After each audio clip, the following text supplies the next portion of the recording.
সোমবার রাজধানীর ইঞ্জিনিয়ার্স ইনস্টিটিউটে গণফোরাম নেতা মোস্তফা মহসিন মন্টুর শোকসভায় যোগ দেন বিএনপি মহাসচিব মির্জা ফখরুল ইসলাম আলমগীর। বলেন, মুক্তিযুদ্ধকে সুপরিকল্পিতভাবে অস্বীকার করার প্রবণতা দেখা যাচ্ছে। ২৪-এর গণঅভ্যুত্থানের যে সফলতা অর্জিত হয়েছে তার কারণে বিগত ১৫ বছরের আন্দোলন ও সংগ্রামকে বাদ দেওয়া যায় না বলেও মন্তব্য করেন তিনি। বিএনপি সংস্কারের বিপক্ষে একটি মহল এমন বানোয়াট কথা বলছে মন্তব্য করে মির্জা ফখরুল বলেন, কিছু কিছু মানুষ ব্যক্তিকেন্দ্রিক অশালীন শিষ্টাচার বিবর্জিত স্লোগান দিচ্ছে, যা অত্যন্ত উদ্বেগের বিষয়। কিছু মহল থেকে এই মুক্তিযুদ্ধকে সুপরিকল্পিতভাবে অস্বীকার করবার একটা প্রবণতা দেখা দিয়েছে।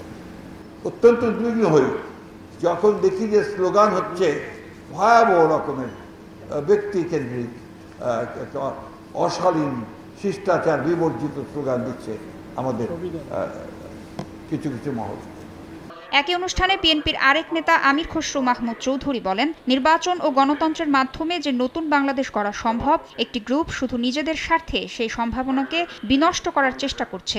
বাংলাদেশে যদি একটি নির্বাচনের মাধ্যমে একটি গণতান্ত্রিক অর্ডার ফিরে আসে, একটি গণতান্ত্রিক রাষ্ট্র ব্যবস্থা প্রতিষ্ঠিত হয়, গণতান্ত্রিকভাবে নির্বাচিত সংসদ প্রতিষ্ঠিত হয়, তার মাধ্যমে যে নতুন বাংলাদেশের স্বপ্ন বাস্তবায়ন সম্ভব,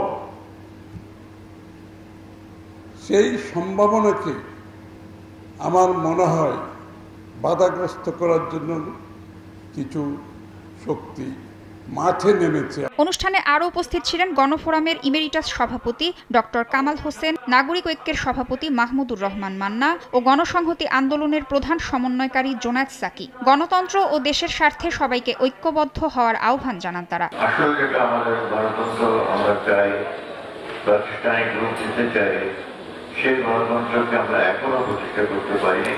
আমরা চেষ্টা অব্যাহত আছে, আমরা সবাই কাজ করে যাচ্ছি। ঘটনা ঘটলো বুধবার, পুরা বুধবার তো গেল, বৃহস্পতিবার গেল, শুক্রবার বিকেল পর্যন্ত, জুম্মার আগে পর্যন্ত কেউই কিছু জানে না। বিশ্বাস করা যায়?